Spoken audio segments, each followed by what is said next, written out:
नमस्कार सभी को, स्वागत है आपके अपने प्यारे YouTube channel career point with Gopal पर। आज हमारा अध्याय 2 है। अध्याय 1 हमने प्लेटो को कंप्लीट कर लिया है। आज की क्लास अध्याय 2 जिसमें हम अरस्तु से संबंधित जितने भी समझ है वो हम कंप्लीट करेंगे अपनी। और अरस्तु 384 से 322 ईसा पूर्व तक इनका समय काल है। हम माइक्रो डिटेल्ड एडवांस एडिशंस के साथ डिटेल एक्सप्लेन करेंगे, आपको समझाएंगे। सबसे पहले समझेंगे हम ऐतिहासिक और पद्धतिगत पृष्ठभूमि। ठीक है। प्लेटो एक काल्पनिक आदर्श राज्य बनाने के चक्कर में आसमान में उड़ रहे थे। देखो, अरस्तु के गुरु कौन है? प्लेटो। प्लेटो के गुरु कौन है? सुकरात। तो जो प्लेटो है अरस्तु के गुरु, वो काल्पनिक आदर्श राज्य बनाने के चक्कर में आसमान में उड़ रहे थे और वहीं अरस्तु के पैर पूरी तरह जमीन पर थे। अरस्तु ने अपने समय में यूनानी नगर राज्यों में बार बार होने वाले तख्ता पलट और क्रांतियों को देखा था। किसने? अरस्तु ने। उनका मूल उद्देश्य कोई काल्पनिक स्वर्ग बनाना नहीं था जैसा कि प्लेटो का था। तो अरस्तु एक ऐसा राज्य खोजना या बनाना चाह रहे थे जहां स्थिर मतलब स्टेबल और व्यवहारिक मतलब प्रैक्टिकेबल हो। कैसा राज्य बनाने की संकल्प में थे वो? स्थिर हो और व्यवहारिक हो। जबकि प्लेटो एक वैचारिक दुनिया मतलब आदर्श राज्य बनाने के चक्कर में, ठीक है, विचार था उनका। अच्छा, सबसे पहले समझेंगे हम अरस्तु के उद्देश्यपरक दृष्टिकोण को, जिसे टेलीलॉजी कहते हैं। अरस्तु का मानना था, अरस्तु के मत के बारे में हम समझ रहे हैं। अरस्तु का मानना था कि प्रकृति में हर चीज का एक निश्चित उद्देश्य या अंतिम लक्ष्य होता है। अरस्तु ने क्या कहा? इनका उद्देश्यपरक दृष्टिकोण के अकॉर्डिंग हम समझ रहे हैं कि अरस्तु का मानना क्या था। अरस्तु का मानना यह था कि प्रकृति में हर चीज का एक निश्चित उद्देश्य या अंतिम लक्ष्य होता है, जिसे यूनानी भाषा में क्या कहते हैं? टेलोस कहते हैं। ठीक है। उनका उद्देश्य किसी ऐसे काल्पनिक राज्य की खोज करना नहीं था जो कभी अस्तित्व में ही ना आ सके, बल्कि कैसा राज्य खोजने का मतलब विचार था जो स्थिर हो और व्यवहारिक हो, जिसे सामान्य मनुष्य आसानी से चला सके। और उद्देश्य परक दृष्टिकोण उनका क्या था? उद्देश्य परक दृष्टिकोण मतलब जिसको टेलोस कहते हैं ग्रीक में, यूनानी में, जिसका मतलब होता है एक निश्चित उद्देश्य और अंतिम लक्ष्य या पूर्णता लक्ष्य मतलब अल्टीमेट गोल। तो अरस्तु का मानना था कि प्रकृति की हर वस्तु किसी न किसी अंतिम उद्देश्य की ओर बढ़ रही है। ठीक है। मतलब इन्होंने प्रकृति का उदाहरण दिया। एक छोटा सा बलुत का बीज केवल एक बीज नहीं है, उसका अंतिम लक्ष्य और पूर्णता एक विशाल बलुत का पेड़ बनना है, ओक ट्री, और वह उसी दिशा में विकसित होता है। ठीक है। एक बांझ का बीज का अंतिम लक्ष्य एक विशाल पेड़ बनाना है। तो इसी प्रकार अरस्तु का मानना है कि प्रकृति की हर वस्तु किसी न किसी अंतिम लक्ष्य की ओर बढ़ रही है। इसी तरह मनुष्य का अंतिम लक्ष्य राज्य के भीतर रहकर अपनी सर्वोच्च नैतिक क्षमता को पाना है। ठीक है। इसी नियम के अनुसार मनुष्य का एक अंतिम लक्ष्य है। वो लक्ष्य यह है कि राज्य के भीतर रहकर अपनी सर्वोच्च नैतिक क्षमता, हाईएस्ट इथिकल पोटेंशियल और सद्गुणों को प्राप्त करना। राज्य के बिना मनुष्य अपने टेलोस मतलब जो उद्देश्य है उसको प्राप्त नहीं कर सकता है। राज्य के बिना मनुष्य अपने सर्वोच्च उद्देश्य या फिर टेलोस को प्राप्त नहीं कर सकता है। ठीक है। और दूसरी तरफ इन्होंने एक पद्धतिगत क्रांति मेथोडोलॉजिकल रिवॉल्यूशंस मतलब प्लेटो की निगमनात्मक पद्धति मतलब डिडक्टिव मेथोडोलॉजिकल रिवॉल्यूशन के अंतर्गत अरस्तु ने राजनीतिक चिंतन की पद्धति को पूरी तरह बदल दिया। ठीक है। प्लेटो की पद्धति कैसी पद्धति थी? निगमनात्मक, मतलब डिडक्टिव। तो प्लेटो इसमें पहले एक सामान्य सिद्धांत या कल्पना मान ली जाती है, जैसे दार्शनिक राजा की कल्पना। प्लेटो ने दार्शनिक राजा की कल्पना की थी और फिर उसे तथ्यों पर थोपा जाता है। अरस्तु ने इसे खारिज किया। जो निम्नात्मक पद्धति है उनके गुरु की, प्लेटो की, उनको इन्होंने खारिज किया। किसने? अरस्तु ने। जो डिडक्टिव पद्धति है, ठीक है, सिस्टम है, इसे कल्पना करना फिर सच मानना, इसका मतलब ये है। और इसको अरस्तु ने खारिज किया। अरस्तु की कौन सी है? आगमनात्मक पद्धति, मतलब इंडक्टिव। इसमें अरस्तु क्या कहते हैं? पहले तथ्य और अनुभव इकट्ठा करना, फिर निष्कर्ष पर पहुंचना, ठीक है। तुलनात्मक पद्धति की नींव रखी। तुलनात्मक मतलब कंपैरेटिव मेथड।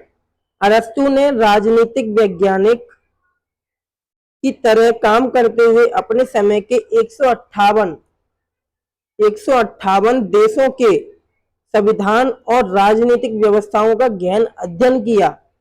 उन्होंने इस डेटा का व्यावहारिक विश्लेषण करके राजनीति नियम तय किए, ठीक है। तो हमने समझा उद्देश्यपरक दृष्टिकोण, जिसे टेलीलॉजी कहते हैं यूनानी भाषा में। दूसरा हमने समझा पद्धतिगत क्रांति, मतलब मेथोडोलॉजिकल रिवॉल्यूशन। प्लेटो किस मान्यता में थे? निगमनात्मक, मतलब डिडक्टिव। और अरस्तु का मानना क्या था? आगमनात्मक, मतलब इंडक्टिव।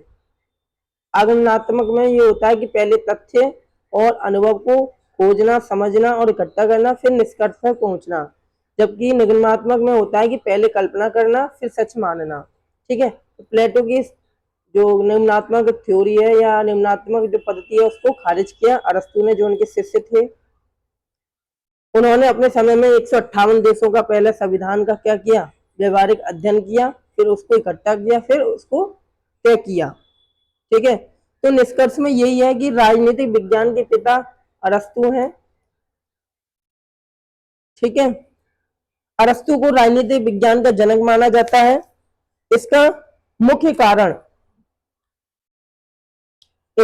कारण यह है कि उन्होंने राजनीति को नीति शास्त्र, मतलब इथिक्स और दर्शन शास्त्र, फिलोसफी की दास्ता से मुक्त किया।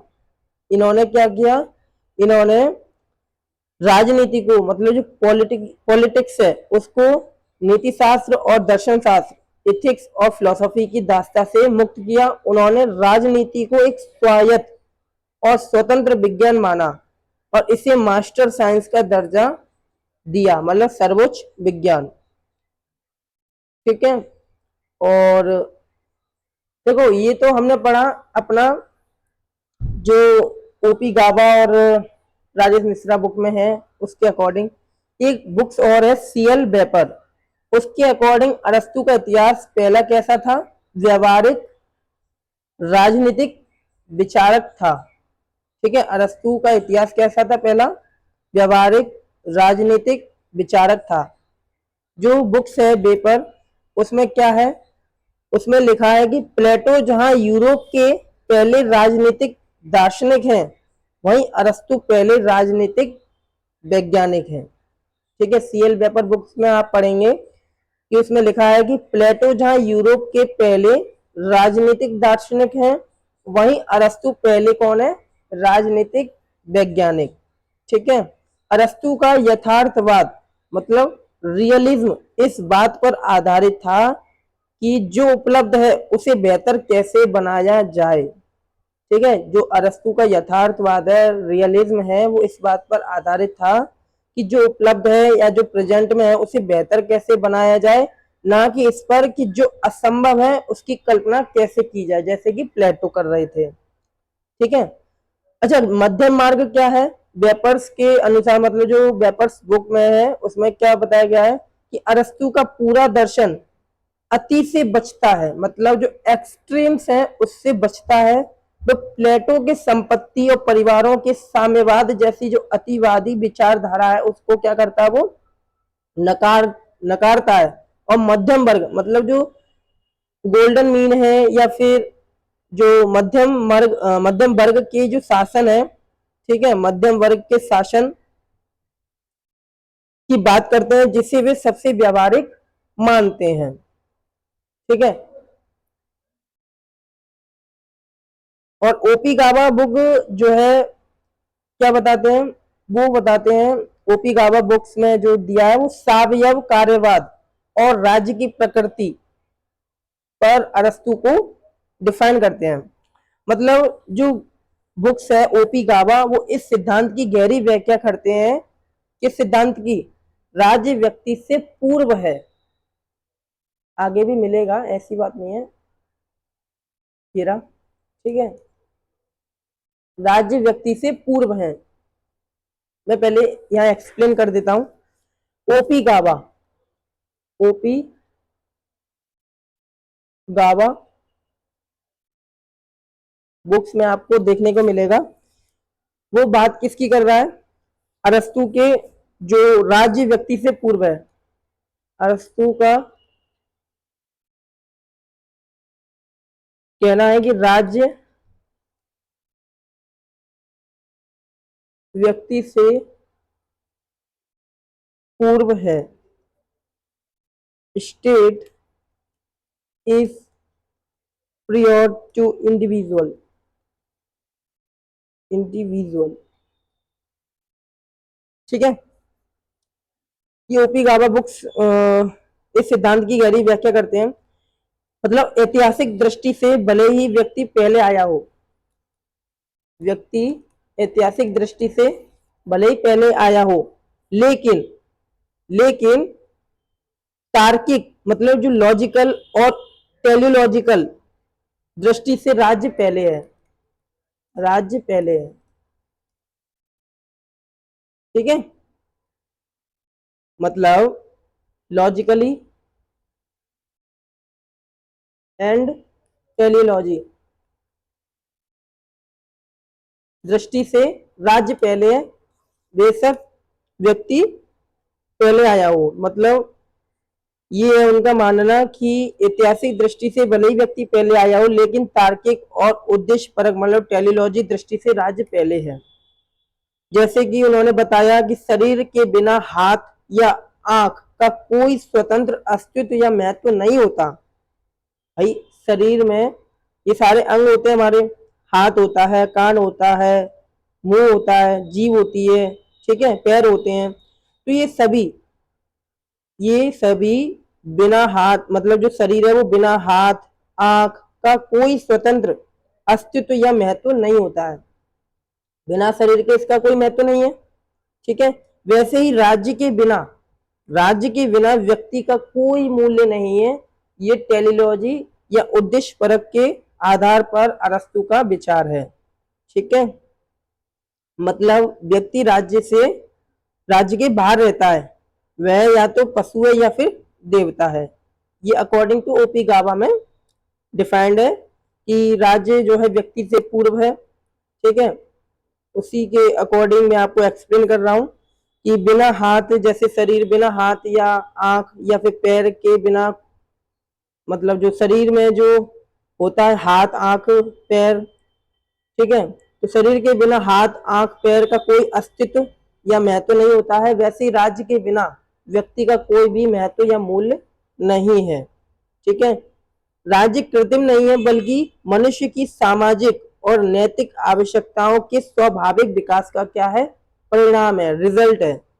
प्राकृतिक संस्था मतलब नेचुरल इंस्टीट्यूशंस के अकॉर्डिंग जो राज्य है वो कृत्रिम नहीं है, राज्य मनुष्य द्वारा नहीं बनाया गया बल्कि मनुष्य की सामाजिक और नैतिक आवश्यकताओं के स्वाभाविक विकास का क्या है, परिणाम है, रिजल्ट है। ठीक है, और आप राजेश मिश्रा बुक देखोगे तो उसमें अरस्तु के मतलब विशेष तथ्य मतलब ओरिएंटेड माइक्रो डिटेल्स दिए गए हैं, जिसमें बताया गया है कि अरस्तु ने 158 संविधानों के अध्ययन के बाद जो है 2 आधारों पर राज्य को वर्गीकृत किया था। इसको भी मैं लिख देता हूं, जो राजेश मिश्रा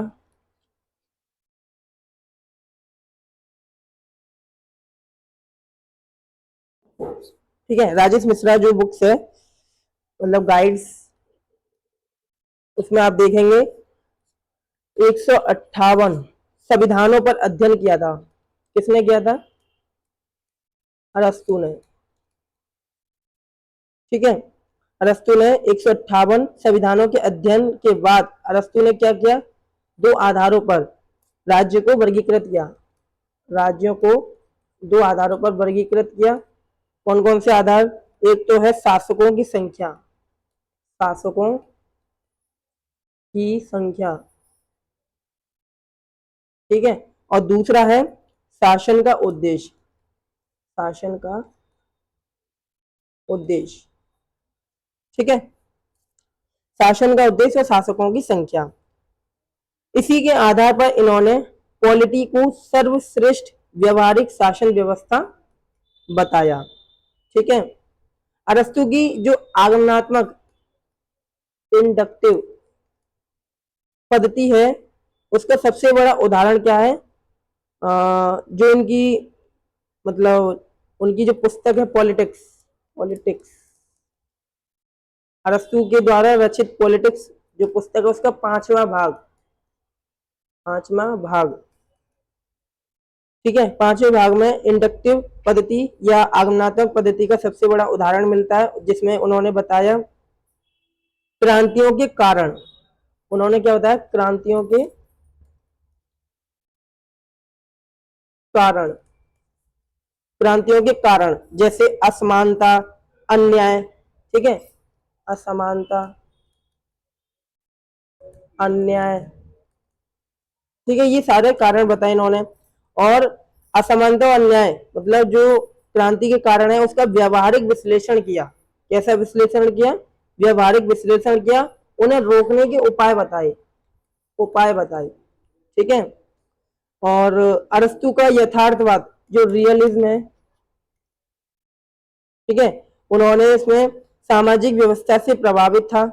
जो उनका रियलिज्म है, यथार्थवादी जो विचार है उनका, तो उनकी समय की सामाजिक व्यवस्था से प्रभावित था यथार्थवाद। इसलिए उन्होंने दास प्रथा को, जो दास प्रथा थी उसको, ठीक है, दास प्रथा थी उसको क्या किया? प्राकृतिक और नागरिकता को केवल अवकाश मतलब जो लेज्योर होता है उच्च वर्ग तक ही सीमित रखा। ठीक है, जो दास प्रथा है उसको प्राकृतिक और नागरिकता को केवल अवकाश प्राप्त उच्च वर्ग तक ही सीमित रखा। मतलब कुल मिलाकर यह प्लेटो जहां रिपब्लिक में बादलों के ऊपर तैरते हुए आदर्श लोक की रचना कर रहे थे, ठीक है, मतलब जो बादलों के ऊपर मतलब जो असंभव है, मतलब आदर्श लोक की रचना कर रहे थे, वहीं अरस्तु अपनी पुस्तक पॉलिटिक्स में, जिनकी पुस्तक है पॉलिटिक्स में, धरती पर रहकर 158 जो है संविधान का अध्ययन करके आज हम राजनीतिक विज्ञान पढ़ रहे हैं, राजनीतिक दर्शन नहीं। ठीक है, तो यही है। अब समझते हैं अगला जो स्लाइड है उसमें क्या वर्णन है। इसमें वर्णन है कि सूक्ष्म व्यवहारिक सिद्धांत ओपिगावा का दार्शनिक निचोड़ है। ठीक है, मैंने आपको बताया राज्य का सावयव सिद्धांत, राज्य प्राकृतिक और व्यक्ति से पूर्व है। ठीक है, राज्य व्यक्ति से पूर्व है। राज्य का सावयव सिद्धांत मतलब जो ऑर्गेनिक थ्योरी है, ठीक है, उसके अरस्तु के अनुसार क्या बताया गया है कि राज्य कोई कृत्रिम मशीन या इंसानों द्वारा बनाया गया कोई समझौता नहीं है। राज्य जीवित शरीर की तरह है, लिविंग ऑर्गेनिज्म की तरह है, जिसका जन्म और विकास प्राकृतिक रूप से हुआ है। ठीक है, प्राकृतिक रूप से हुआ है। राज्य प्राकृतिक है और व्यक्ति से पूर्व है, ये इन्होंने अरस्तु जी ने बताया। ठीक है, राज्य का सावयव सिद्धांत में राज्य प्राकृतिक है और व्यक्ति से पूर्व है। प्राकृतिक कैसे है? उन्होंने बताया जैसे इंसान द्वारा बनाया गया कोई राज्य कृत्रिम मशीन या इंसानों द्वारा बनाया गया कोई समझौता नहीं है, बल्कि क्या है, राज्य एक जीवित शरीर की तरह है, मतलब लिविंग और ऑर्गेनिज्म की तरह है, जिसका जन्म विकास प्राकृतिक रूप से हुआ है। जिसका जन्म और विकास कैसे हुआ? प्राकृतिक रूप से हुआ है। ठीक है, इसलिए उन्होंने बताया कि राज्य प्राकृतिक व्यक्ति से पूर्व है। अरस्तु ने राज्य के ऐतिहासिक और प्राकृतिक विकास को 3 क्रम में बताया। ठीक है, विकास की कड़ियों में मनुष्य की बुनियादी जैसे जैविक जरूरत जैसे भोजन, सुरक्षा, ठीक है, ये मानव विकास की सबसे प्राथमिक मतलब जो प्राइमरी और बुनियादी इकाई है, जो यूनिट है, वो परिवार की स्थापना मनुष्य की बुनियादी जीवित जरूरतों जैसे भोजन, आश्रय, वंश वृद्धि और तात्कालिक सुरक्षा की पूर्ति के लिए होती है। और ये प्रकृति जनित प्रथम क्या है, संस्था है। ठीक है, और जब कोई परिवार आपस में मिलते हैं तो एक गांव का निर्माण होता है, और गांव का उद्देश्य केवल जैविक आवश्यकता नहीं बल्कि मनुष्य की सामाजिक और सांस्कृतिक जरूरत जैसे सोशल नीड्स होती है उसको पूरा करना होता है। और यहाँ से मानव सहयोग का दायरा थोड़ा और व्यापक हो जाता है। ठीक है, तो ये बताया परिवार, परिवार से मिलकर गांव और गांव से मिलकर नगर, राज्य या स्टेट्स। ठीक है, जब कई गांव आपस में मिल जाते हैं तब मानव विकास की सर्वोच्च परिणति होती है जिससे नगर, राज्य या स्टेट कहते हैं। और इसका निर्माण पूर्ण आत्मनिर्भरता मतलब सेल्फ सफिशियंसी और श्रेष्ठ सद्गुणी जीवन की प्राप्ति के लिए होता है। ठीक है, अरस्तु का सबसे गहरा दार्शनिक तर्क ये है कि ऐतिहासिक दृष्टि से तो मनुष्य पहले आया है और राज्य बाद में बना है, लेकिन तार्किक और प्राकृतिक दृष्टि से राज्य पहले है। टेलीलॉजिकल प्रायोरिटी में से राज्य पहले है। ठीक है, जैसे पूर्ण अंग हमेशा हिस्से से पहले आता है। यदि आप एक मानव शरीर से उसका हाथ काट दें तो वह हाथ केवल नाम का हाथ रह जाता है, वह अपना काम नहीं कर सकता। चूंकि मनुष्य अपने जीवन का सर्वोच्च नैतिक विकास केवल राज्य के भीतर रहकर ही कर सकता है, इसलिए राज्य की कल्पना व्यक्ति की पूर्णता से पहले अनिवार्य है। ठीक है, ये तर्क दिया अरस्तु ने। और उन्होंने जो अध्ययन किया था 158 संविधान का। ठीक है, इस अध्ययन के बाद उन्होंने अपना जो अनुभव है उसको तर्क करके राज्य की व्याख्या की। ठीक है, ना कि प्लेटो की तरह। ठीक है, तो इसलिए प्लेटो को क्या कहा जाता है, दार्शनिक कहा जाता है, और इनको राजनीतिक विज्ञान का पिता कहा जाता है। ठीक है,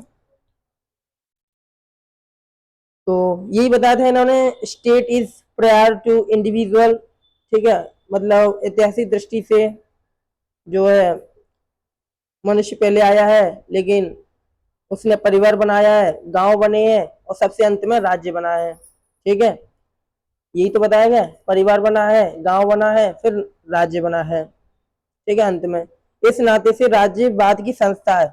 लेकिन जो तार्किक मतलब जो लॉजिकल है और टेलीलॉजी प्रायोरिटी है, दृष्टि है, उस अकॉर्डिंग देखें तो राज्य व्यक्ति से पहले आता है। ठीक है, राज्य व्यक्ति से पहले आता है। मतलब इन्होंने एक एग्जांपल लेके बताया कि अंग का सिद्धांत दिया इन्होंने कि whole is before the part. मतलब अरस्तु कहते हैं कि होल मतलब जो पूर्ण है वो हमेशा अपने हिस्से से पहले आता है। यदि आप एक जीवित मानव शरीर का उसका हाथ पैर काट दें तो वह हाथ और या पैर केवल नाम के हाथ रह जाते हैं, वह अपना वास्तविक कार्य जैसे पकड़ना, चलना नहीं कर सकता। ठीक है, और राज्य बिना मनुष्य के क्या है, शून्य है।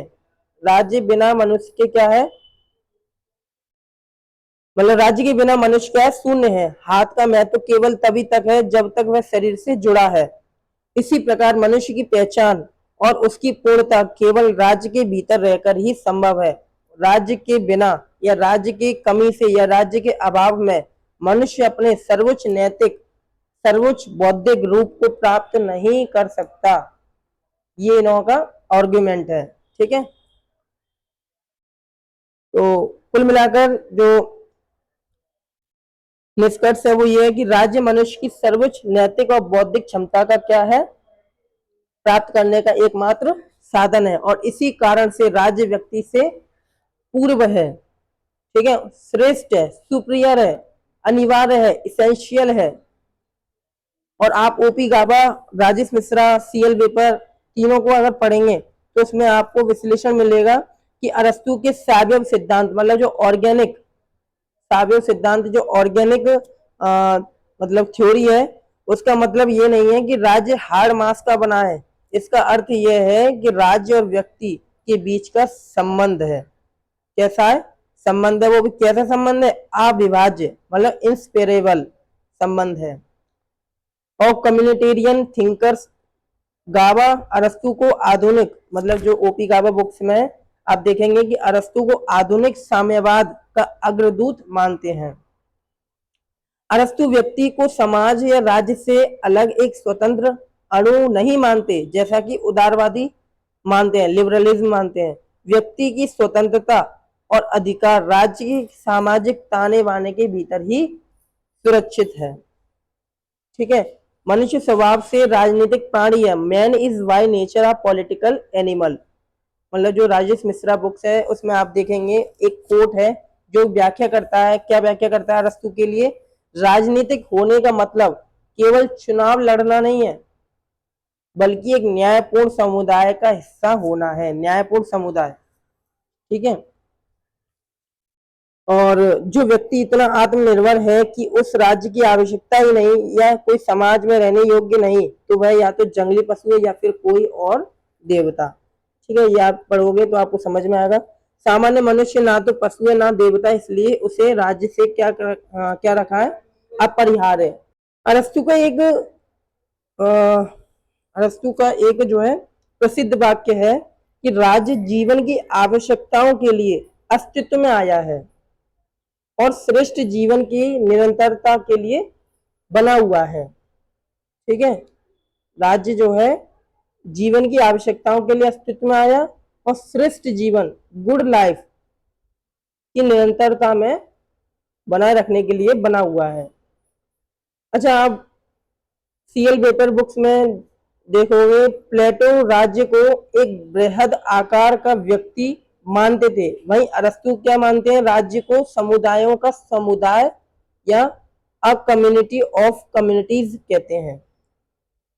सीएल बेकर बुक अरस्तु राज्य की एकता के चक्कर में परिवारों और गांवों की विविधता को नष्ट नहीं करना चाहते थे, जैसा कि प्लेटो ने साम्यवाद के माध्यम से परिवार को खत्म करके संपत्ति को, जो संपत्ति का सिद्धांत दिया उसके अकॉर्डिंग अरस्तु कहते हैं कि राज्य एक ऑर्केस्ट्रा की तरह है, जहां अलग अलग परिवार, गांव, व्यक्ति अलग अलग आवाज मिलकर एक सुंदर संगीत या राज्य बनाती हैं। ठीक है, तो जब प्रश्न आए कि राज्य व्यक्ति से पूर्व है तो भ्रमित मत होना। इस इतिहास की घड़ी में भले ही आदमी पहले आया हो, लेकिन प्रकृति के मास्टर प्लान के अकॉर्डिंग राज्य पहले से तय था।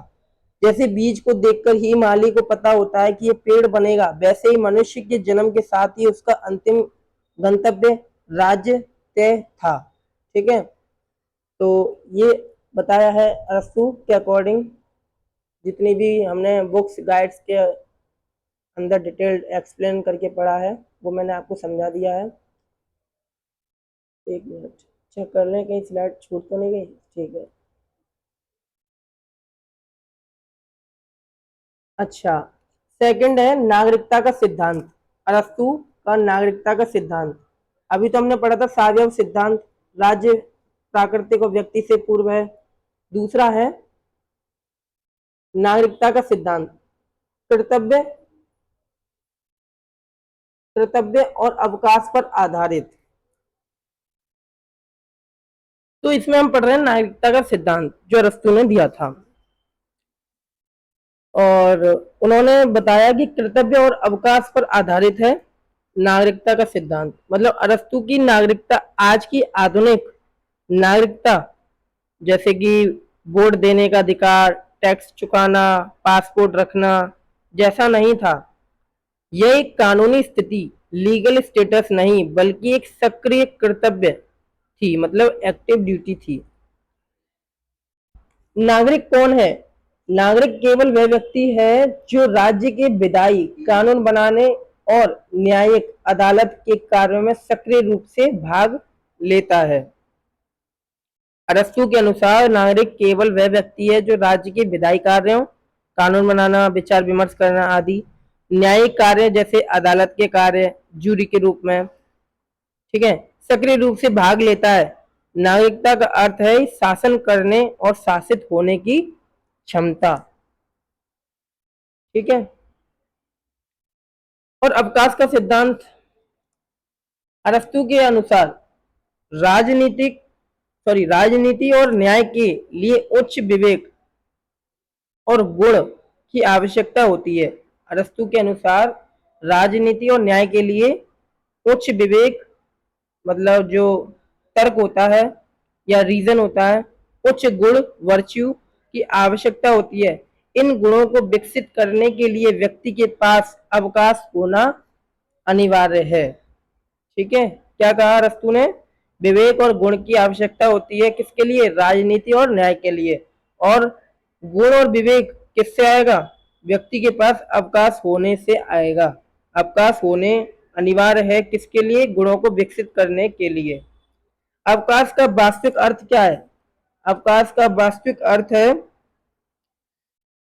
अरस्तु के लिए अवकाश का वास्तविक अर्थ क्या है? आलस में बैठना, मनोरंजन करना या सो जाना नहीं है, बल्कि क्या है?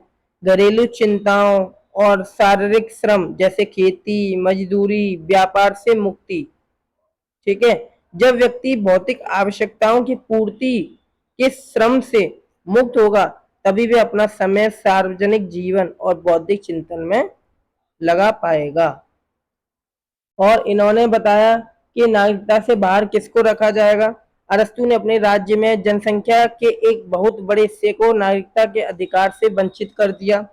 इन्होंने महिलाओं, जैसे कि उन्होंने बताया अरस्तु का क्या मानना था कि महिलाओं में विवेक की कमी होती है और वे घरेलू कामों में ही व्यस्त रहती है, हाउस होल्ड चॉर्स। दास को बाहर रखा नागरिकता से। पहली बात तो महिला को बाहर रखा क्योंकि महिला के पास विवेक की कमी होती है, घरेलू काम में व्यस्त रहती हैं। दूसरा, क्योंकि दास, क्योंकि उनके पास अपना विवेक नहीं होता है।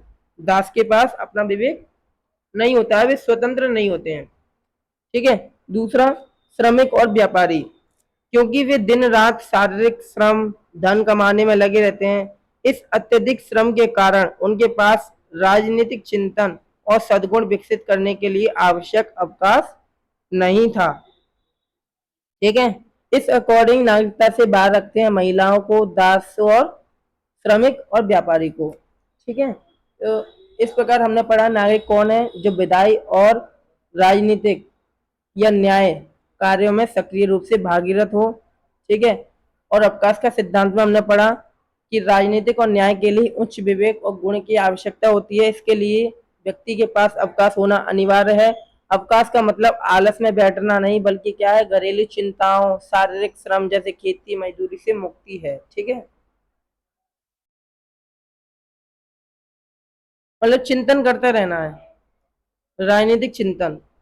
ठीक है, अरस्तु की नागरिकता सक्रिय राजनीतिक भागीदारी और अवकाश पर आधारित थी। ठीक है, आधुनिक सार्वभौमिक समान नागरिकता की अवधारणा से पूरी तरह क्या थी?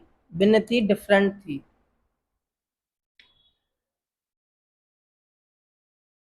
मतलब आप ये कहने का है कि अरस्तु नागरिकता को आधुनिक विचारकों की तरह कोई मानव अधिकार या जन्म सिद्ध अधिकार नहीं मानते थे। यह केवल उन्हीं को मिलना चाहिए जो इसके योग्य है। Functional views of citizenship. अरस्तु का मानना था कि यदि आप राज्य के लिए उपयोगी बौद्धिक कार्य नहीं कर सकते तो आपको नागरिकता का अधिकार भी नहीं मिलना चाहिए। नागरिकता एक विशेष अधिकार है, प्रिविलेज है, अधिकार नहीं। ठीक है, और क्या इसके अकॉर्डिंग अरस्तु ने बताया कि अरस्तु ने ये बताया कि बच्चों और वृद्धों को भी नागरिकता से बाहर रखा है। क्यों रखा है? कि वृद्धों को शारीरिक शिथिलता के कारण और बच्चों को अपरिपक्वता के कारण। ठीक है, और आधुनिक लोकतंत्र से इन्होंने तुलना की कि आज का लोकतंत्र प्रतिनिध्यात्मक रिप्रेजेंटेटिव्स है, जहां हम केवल वोट देते हैं, जबकि अरस्तु का लोकतंत्र कैसा है? प्रत्यक्ष है, डायरेक्ट है, जहां नागरिक को खुद न्यायालय और संसद में बैठना पड़ता है। ठीक है, अरस्तु की नागरिकता की परिभाषा उनकी प्रसिद्ध पुस्तक है पॉलिटिक्स का तीसरा भाग, जब आप पढ़ोगे तो उसमें देखने को मिलेगा, जहां वे राज्य और नागरिक के अंतर संबंधों की व्याख्या करते हैं। अरस्तु का जो अवकाश शब्द आगे चलकर अंग्रेजी के स्कूल शब्द का आधार बना और इसका तात्पर्य उस समय से था जो ज्ञान अर्जन और राज्य की सेवा के लिए समर्पित हो। ठीक है। अरस्तु का मानना था यदि दास शारीरिक श्रम नहीं करेंगे, समझिए मेरी बात को, अरस्तु का मानना था कि यदि दास शारीरिक श्रम नहीं करेंगे तो नागरिकों को अवकाश नहीं मिलेगा, और यदि अवकाश नहीं मिलेगा तो राजनीतिक और न्याय व्यवस्था नष्ट हो जाएगी। ठीक है। तो आज के समय में यदि कोई आपसे पूछे कि ये नागरिक कौन है, तो आप कहेंगे जिसके पास वोटर आईडी या पासपोर्ट है। लेकिन अगर आप अरस्तु के जमाने में होते तो वे आपसे पूछता क्या आपके पास अवकाश है, क्या आप रोज अदालत और संसद की बहसों में भाग लेते हैं, अगर आप नौकरी या खेती कर रहे हैं, तो अरस्तु आपको नागरिक मानने से साफ इनकार कर देता। ठीक है। तो ये हमने पढ़ा अरस्तु के अकॉर्डिंग नागरिकता कौन है और नागरिकता से बाहर कौन है। ठीक है। और हमने पढ़ा अवकाश का सिद्धांत, अवकाश कब मिलेगा, जब घरेलू चिंताओं मतलब जो अवकाश होना अनिवार्य है किसके लिए, विवेक और गुण की आवश्यकता, मतलब विवेक और गुण को विकसित करने के लिए हमें अवकाश होना अनिवार्य है। ठीक है। ये सारा अकॉर्डिंग के अरस्तु के अकॉर्डिंग हमने समझा। अब समझिए दास प्रथा का कार्यात्मक समर्थन, थ्योरी ऑफ स्लेवरी। दास प्रथा का कार्यात्मक समर्थन, थ्योरी ऑफ स्लेवरी, मतलब अरस्तु ने अपने समय की यूनानी सामाजिक व्यवस्था में जो प्रचलित था दास प्रथा, उसको न केवल स्वीकार किया बल्कि उसे उचित ठहराने के लिए ठोस दार्शनिक तर्क दिए। यहाँ उनका सिद्धांत दो मुख्य स्तंभों पर टिका था।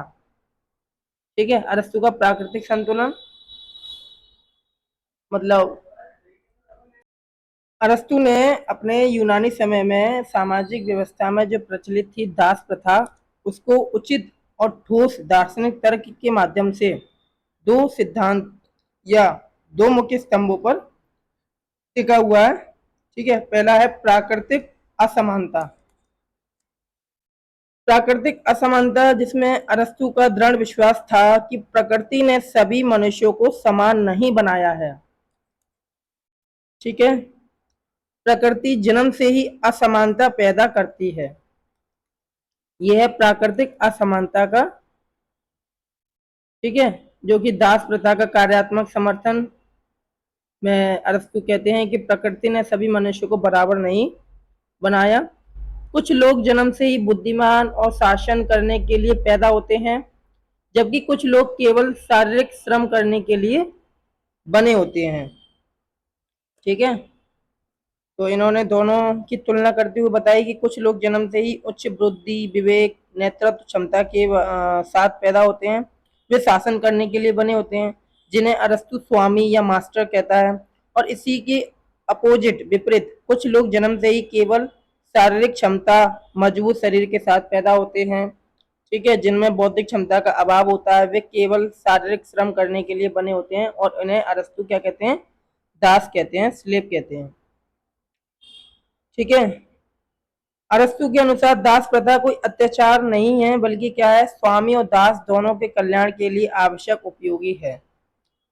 स्वामी के लिए उपयोगिता क्या है, स्वामी को राज्य के कार्यों, राजनीति, न्याय, दार्शनिक चिंतन के लिए अवकाश की आवश्यकता होती है।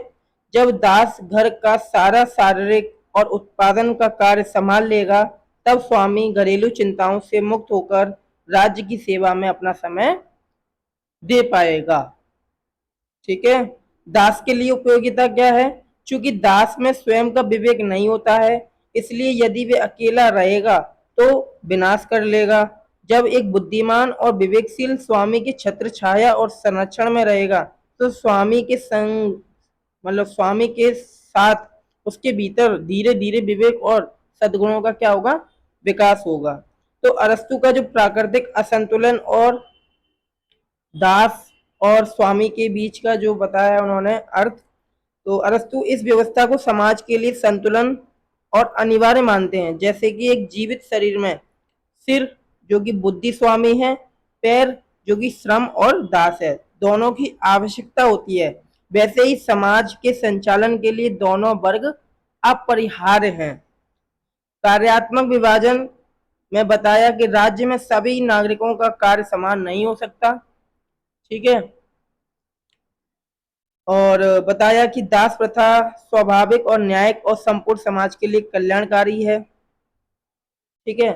अरस्तु ने दास प्रथा को न केवल सामाजिक रूप से बल्कि प्राकृतिक और नैतिक रूप से सही ठहराया। यही कारण है कि आधुनिक लोकतांत्रिक और मानवाधिकारवादी विचारक अरस्तु की इस विचार के लिए तीखी आलोचना करते हैं, ठीक है।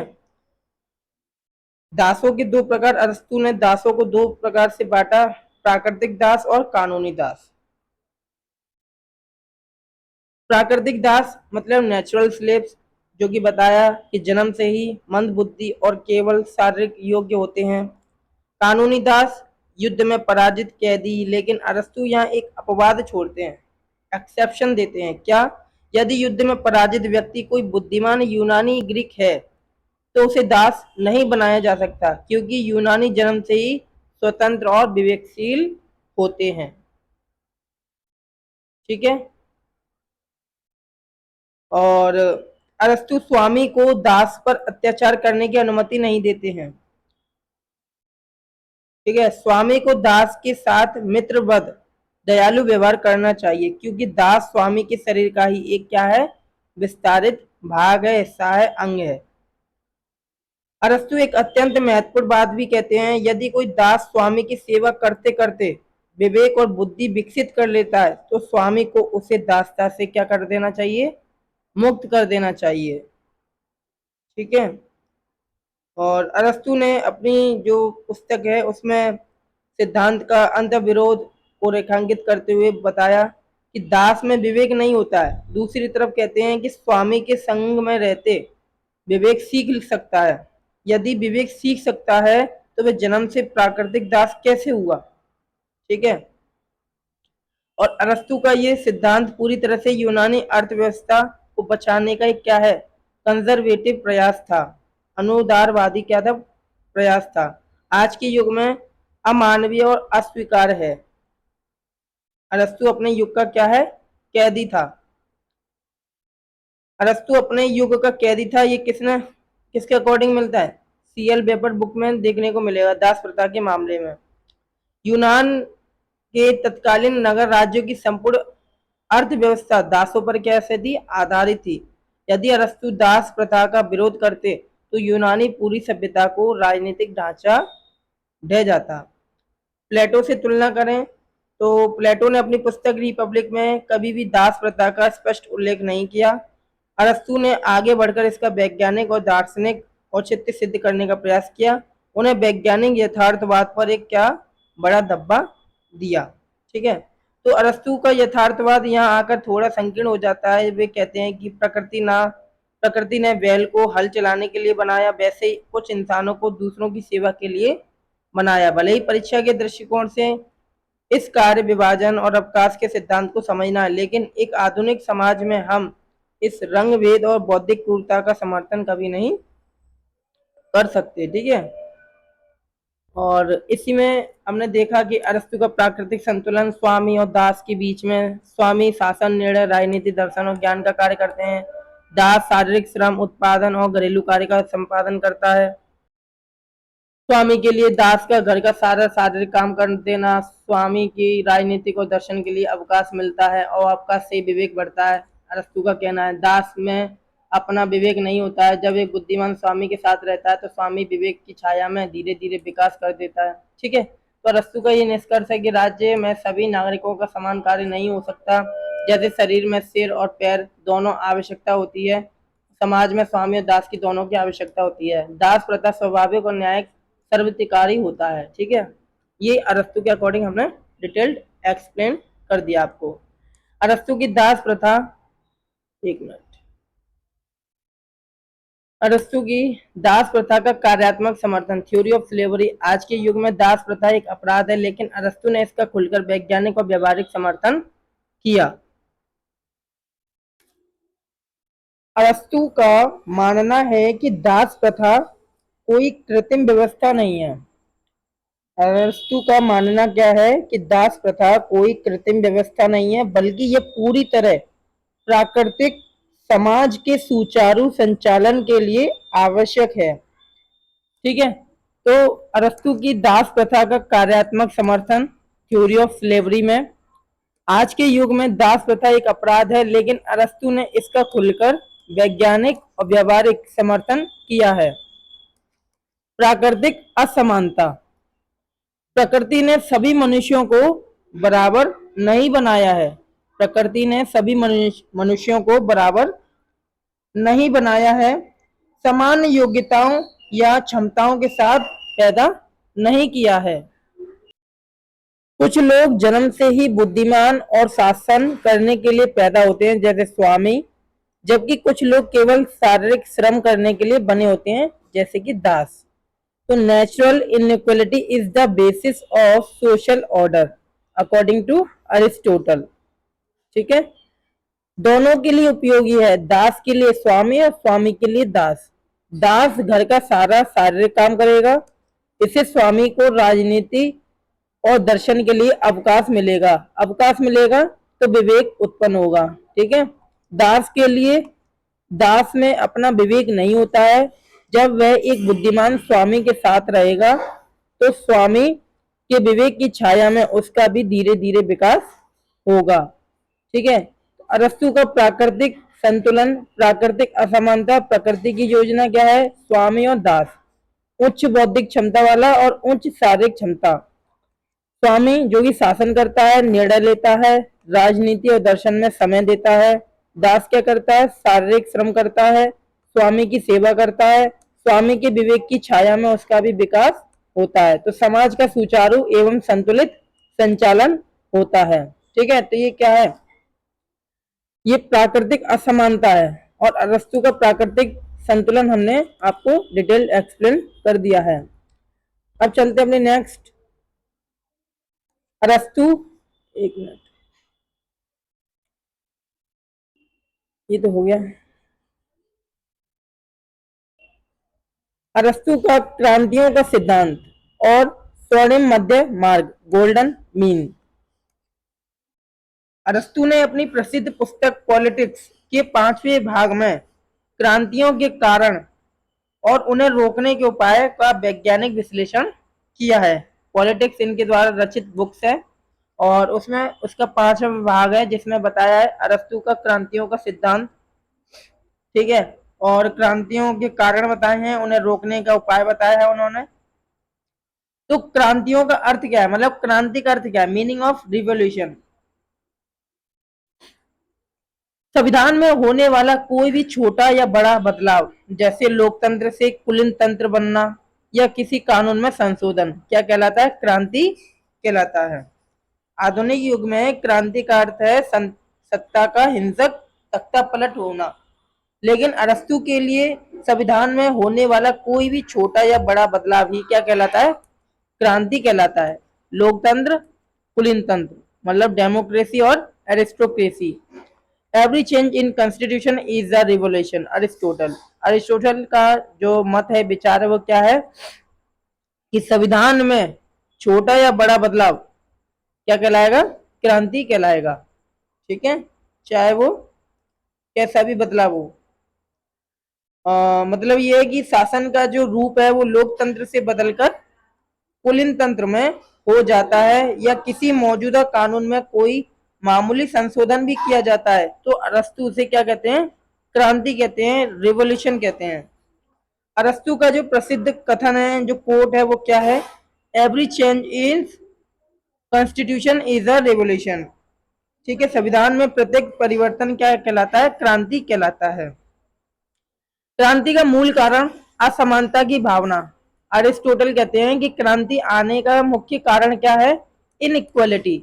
जब लोगों को लगता है कि उनके साथ अन्याय हो रहा है तो वे विद्रोह करते हैं, अन्याय के खिलाफ विद्रोह। अच्छा, उन्होंने बताया क्रांति का अर्थ, और फिर बताया क्रांति का मुख्य कारण।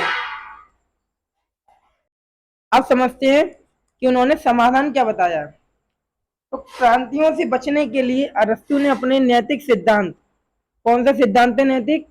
स्वर्णिम मध्य मार्ग, गोल्डन मीन। अरस्तु का मानना था कि किसी भी चीज की अति या कमी क्या होती है, विनाशकारी होती है, डेफिशिएंसी होती है। इन दोनों के बीच का रास्ता होता है मध्य मार्ग। ठीक है, और मध्य मार्ग ही स्थिरता और सद्गुण का असली क्या है, बेस है, आधार है। ठीक है, तो अतिवाद से बचना, अरस्तु का मानना यही है कि किसी भी चीज की अति या किसी भी चीज की कमी विनाशकारी होती है, और इन दोनों के बीच का एक रास्ता होता है मध्य मार्ग, और वही क्या करता है, स्थिरता और सद्गुण का असली आधार है। और इस मध्य मार्ग के आधार पर अरस्तु ने पॉलिटी को दुनिया का सर्वश्रेष्ठ व्यवहारिक शासन माना। अरस्तु का कथन है, the middle path leads to a lasting order. ठीक है, मतलब मध्य मार्ग ही एक स्थायी अवस्था की ओर, स्थायी व्यवस्था की ओर ले जाता है। पॉलिटी वास्तव में मध्य वर्ग का क्या है, शासन है। पॉलिटी मध्य वर्ग का क्या है, शासन है। अरस्तु मध्यम वर्ग को समाज की स्थिरता की क्या समझते हैं, रीढ़ मानते हैं। वे समाज को 3 वर्गों में विभाजित करते हैं। ठीक है, पहला होता है अमीर वर्ग, दूसरा होता है गरीब वर्ग, और बीच का होता है मध्यम वर्ग। ठीक है, अमीर वर्ग, यह वर्ग अत्यधिक संपन्न होता है, जिसके कारण ये घमंडी, स्वार्थी और विशेष अधिकारवादी हो जाता है, और ये नियम नहीं मानना चाहते।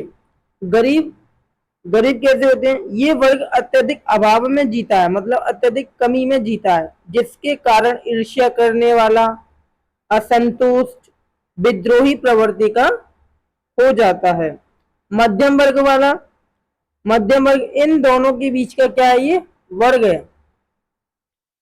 तो मध्यम वर्ग समाज में आर्थिक और राजनीतिक संतुलन बनाए रखता है। जो मध्यम वर्ग है तो वो क्या रखता है, आर्थिक और राजनीतिक संतुलन बनाए रखता है।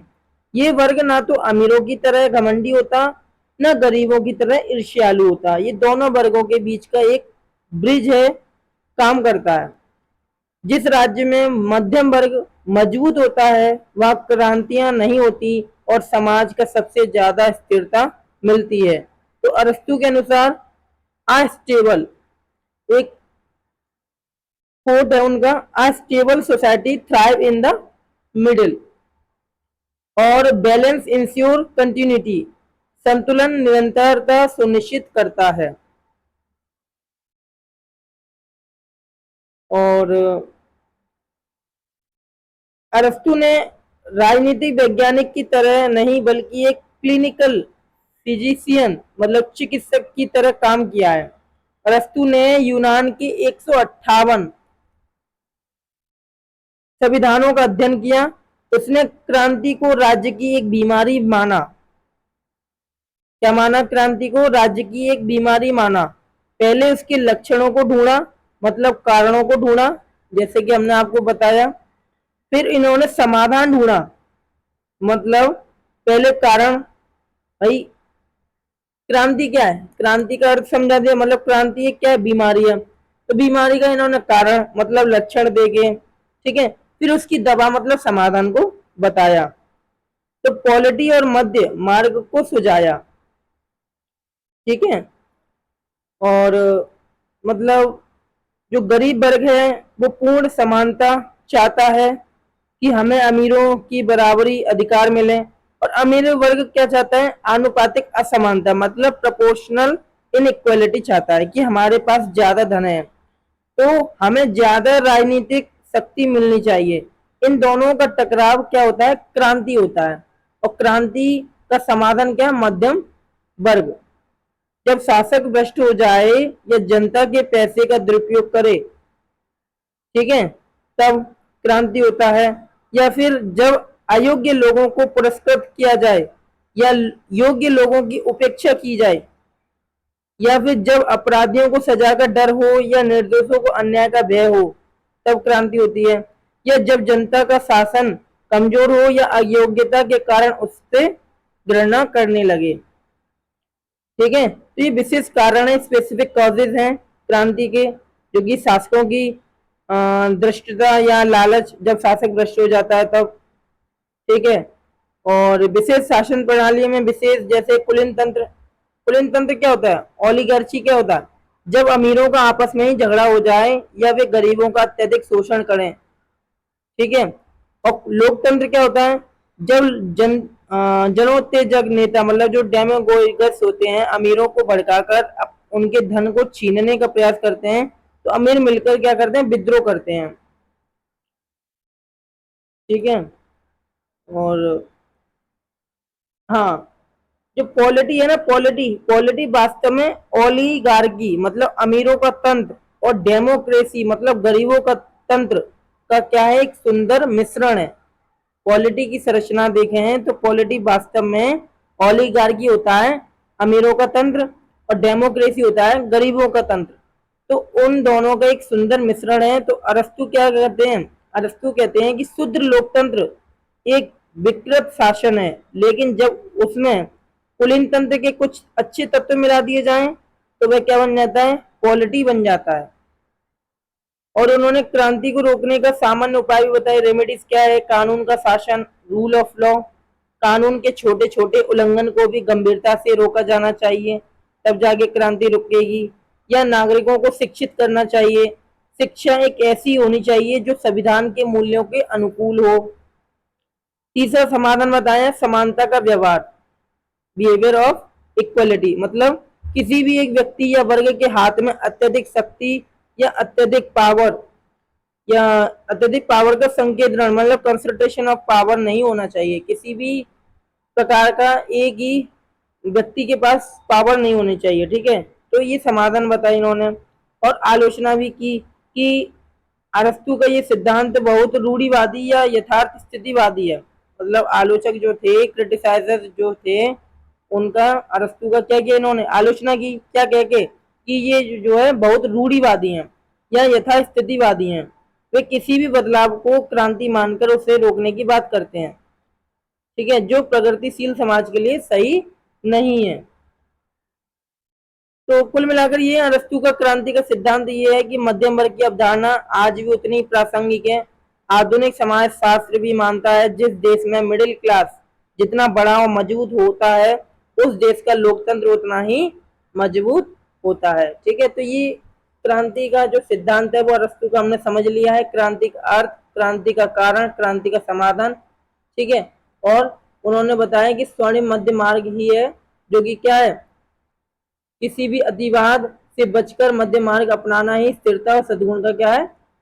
आधार है, ठीक है।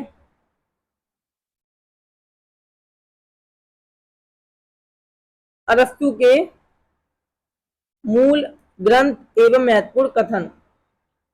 अरस्तु की पुस्तकों का वर्गीकरण। पॉलिटिक्स राजनीति विज्ञान का मूल आधार ग्रंथ है। पॉलिटिक्स ये 8 भागों में बटा है। इसके तीसरे भाग में संविधानों का क्या है? वर्गीकरण है। State, constitution and citizenship. दूसरा है निकोमाचियन एथिक्स, इसमें इन्होंने नैतिक दर्शन की व्याख्या की है।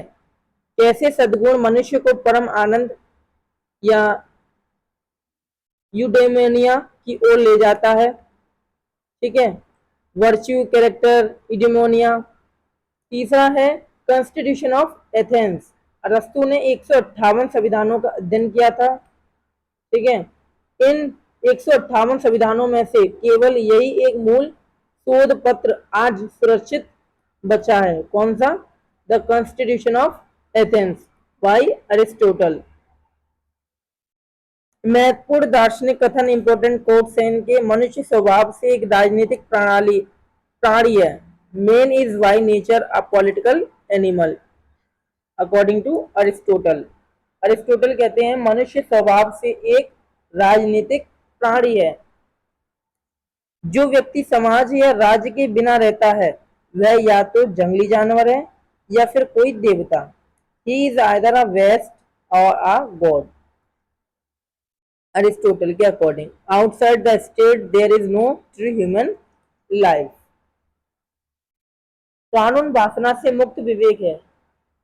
Law is reason unaffected by desire. ठीक है, तो इनके द्वारा पुस्तक लिखी गई है politics, Nicomachean, constitution of Athens. ठीक है, तो पॉलिटिक्स मैंने आपको बताया है, ये राजनीतिक विज्ञान का मूल आधार ग्रंथ है, मतलब फाउंडेशनल टेक्स्ट है। इसी पुस्तक के कारण अरस्तु को क्या कहा जाता है, राजनीतिक विज्ञान का जनक माना जाता है या कहा जाता है। क्यों कहा जाता है, क्योंकि ये जो ग्रंथ है या जो टेक्स्ट है पॉलिटिक्स, वो 8 भागों में विभाजित है। संविधान का वर्गीकरण किस भाग में है, तीसरे भाग में है। अरस्तु ने संविधानों का वैज्ञानिकरण वर्गीकरण प्रस्तुत तीसरे भाग में किया है, जिसमें राज्य, संविधान और नागरिकता तीनों की जो है मतलब कॉन्सेप्ट दिए हैं। निकोमाचियन एथिक्स, इसका मूल आधार क्या है, ये जो ग्रंथ है या जो टेक्स्ट है, इसमें अरस्तु ने अपने नैतिक दर्शन, मोरल फिलोसफी की विस्तृत व्याख्या की है। मोरल फिलोसफी मतलब सद्गुण, आनंद, इसकी व्याख्या की है। इसमें समझाया है कि कैसे सद्गुण या वर्च्यू मनुष्य को परम आनंद देता है, यानी यूडेमोनिया की ओर ले जाता है। ठीक है, और मुख्य जो विषय वस्तु है वो यही है कि जो सद्गुण है, चरित्र है, यूडेमोनिया है, आत्म साक्षात्कार या कल्याण का जो है इसमें विवरण है या कोर थीम्स है इसकी, इस टेक्स्ट की। जो थर्ड वाला बुक्स है वो बताता है कॉन्स्टिट्यूशन ऑफ एथेंस, मतलब इसमें अरस्तु ने अपने शिष्यों के साथ मिलकर कुल 158 संविधानों का तुलनात्मक अध्ययन किया, और उन 158 संविधानों में अध्ययन से केवल यही एक मूल शोध पत्र आज के समय में जीवित या फिर बचा हुआ है। ठीक है, इसका जो मुख्य विषय वो क्या है, अद्वितीय जीवित सर्वाइविंग वर्क।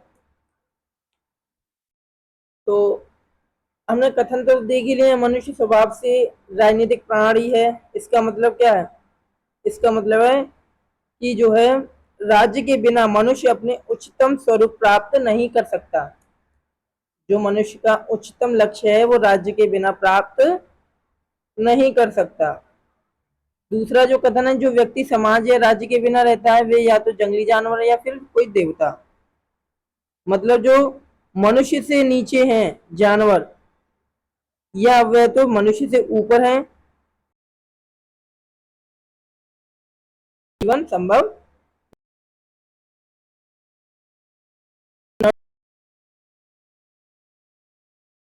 और नैतिक जीवन के लिए क्या है, अनिवार्य है, इसेंशियल है। राज्य से बाहर या तो वह रह सकता है जो मनुष्य से नीचे है जैसे जानवर, या वह रह सकता है राज्य से बाहर जो मनुष्य से ऊपर है जैसे ईश्वर। राज्य से बाहर कोई वास्तविक मानव जीवन संभव नहीं है। कानून वासना से मुक्त का मतलब क्या है, कानून किसी व्यक्ति की इच्छा या इच्छाओं से प्रभावित नहीं होता है। ये शुद्ध तर्क, सामूहिक विवेक का क्या है, प्रतीक है। न्याय संगत कानून ही मजबूत समाज की नींव है। ठीक है, तो अर्थ हमने समझ लिया। ज्ञान, नैतिकता और राजनीतिक, मतलब एक श्रेष्ठ राज्य की क्या है, आधारशिला है। ज्ञान, नैतिकता और राजनीति, 3 शब्द बोले मैंने, ज्ञान, नैतिकता और राजनीति एक श्रेष्ठ राज्य की अवधारणा है या फिर आधारशिला है। एक आदर्श और श्रेष्ठ राज्य का निर्माण केवल शक्ति से नहीं बल्कि ज्ञान, नैतिकता और संतुलित राजनीति के समन्वय से होता है। ठीक है, ये सारे कोड्स हैं, आपको याद रखने हैं। ठीक है, एग्जाम पॉइंट ऑफ व्यू। और मतलब अरस्तु ने इंडक्टिव, यथार्थ और तथ्यों से सिद्धांतों की ओर पद्धति को अपनाया, मैंने आपको बताया। ठीक है, इंडक्टिव, प्लेटो का डिडक्टिव था और अरस्तु का इंडक्टिव था। अरस्तु महान दार्शनिक या इलाइट क्लब का समर्थक, तीखी आलोचना, डीप क्रिटिसिज्म, अत्यधिक बहिष्कृत और संकीर्ण मॉडल। अरस्तु का एक कथन है जो कि बताते हैं कुछ लोग शासन करने के लिए पैदा होते हैं और कुछ लोग मतलब शासित होने के लिए पैदा होते हैं। ठीक है। तो अरस्तु का मानना यही है कि प्रकृति ने जन्म से ही मनुष्यों से या जन्म से ही मनुष्यों में असमानता बनाई है। कुछ लोग मनुष्यों को बौद्धिक क्षमता दी है, कुछ मनुष्यों को प्रकृति ने मतलब बौद्धिक क्षमता इंटेलेक्चुअल कैपेसिटी अधिक दी है ताकि वे स्वामी या शासक बन सकें, जबकि कुछ लोगों को या कुछ व्यक्तियों को केवल शारीरिक क्षमता दी है ताकि वे दास व शासित बनकर रह सकें। ठीक है। तो अरस्तु की जो आलोचना है इलाइट क्लब का समर्थक, इसको हम पढ़ने जा रहे हैं, जिसमें अरस्तु के विचारों को अत्यधिक बहिष्कृत और संकीर्ण मतलब हाईली एक्सक्लूसिव और टोचियल बताते हुए इन तीन प्रमुख आलोचना आधार किए गए हैं, जैसे अत्यधिक बहिष्कृत और संकीर्ण मॉडल, दास प्रथा के सिद्धांत पर नैतिक प्रहार, उग्र नारीवादी आलोचना। तो आधुनिक लोकतांत्रिक विचारों का मानना है, जो आधुनिक लोकतांत्रिक विचारक हैं उनका मानना है कि अरस्तु का नागरिकता और राज्य का मॉडल वास्तव में कोई लोकतंत्र नहीं था। ठीक है, नहीं था, बल्कि एक अभिजात वर्ग का क्लब है या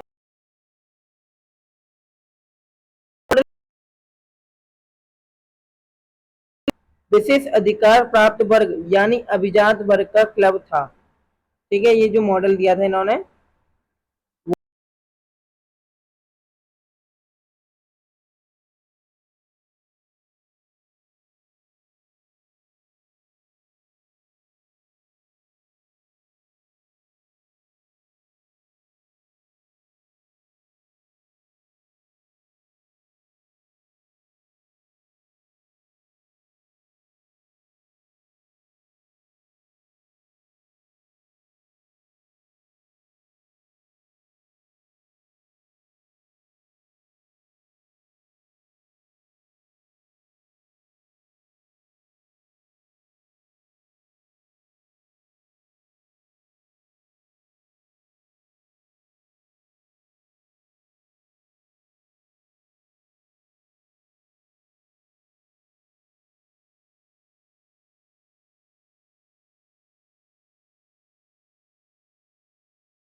राज्य के